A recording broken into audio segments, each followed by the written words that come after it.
नमस्कार, मैं सरला रावत। आप देख रहे हैं पब्लिक न्यूज़ हिंदी। स्वागत है आप सभी का।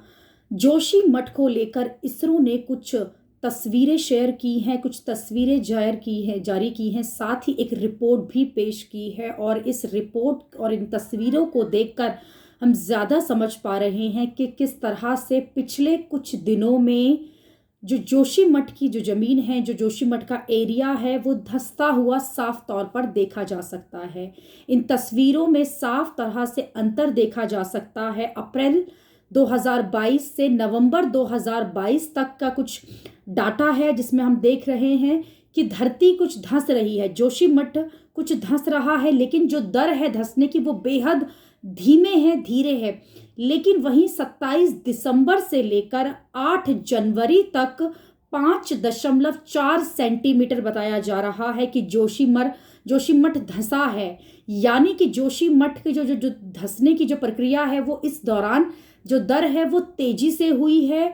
इसीलिए जो ये दरारें हैं मकानों में, और जो ये पानी का जो निकलना है, जो स्रोत निकल रहे हैं, वो सामने आ रहा है। 2 जनवरी के बाद से ही लगातार ये देखा गया कि इस तरह से जो सामने मामले हैं वो लगातार बढ़ते हुए सामने आए हैं। अब 700 घरों को असुरक्षित घर घोषित कर दिया गया है, जिनमें दरारें हैं, जिनमें टूट फूट है, और जिनको ये मान लिया गया है कि भविष्य में वो गिर सकते हैं।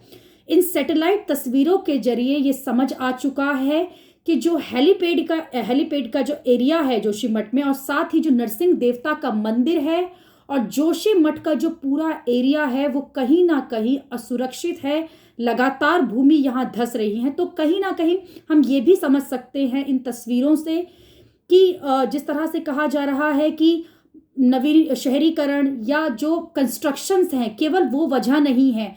भूमि में भी जो बदलाव हो रहा है, जो इन्वायरमेंटल चेंजेस आ रहे हैं, ये एक कहीं ना कहीं उदाहरण है, ये एक कहीं ना कहीं कारण है जिस वजह से ये दरारें आ रही हैं। ये पर्यावरण में जो बदलाव आ रहा है, ये एक कारण है। साथ ही केवल जो जो जोशीमठ का एरिया है इसमें ही नहीं, इससे जुड़े हुए कई और एरियाज की भी इसरो ने तस्वीरें शेयर की हैं, जिनमें साफ तौर पर देखा जा सकता है कि लगातार वहाँ की जो पहाड़ हैं, वहाँ की जो भूमि है, सड़कें हैं, वो धंसती हुई नजर आ रही हैं। अभी के लिए इतना ही। अगली खबर में आपसे फिर होगी मुलाकात। देश और दुनिया की खबरों के लिए आप देखते रहिए पब्लिक न्यूज़ हिंदी। धन्यवाद।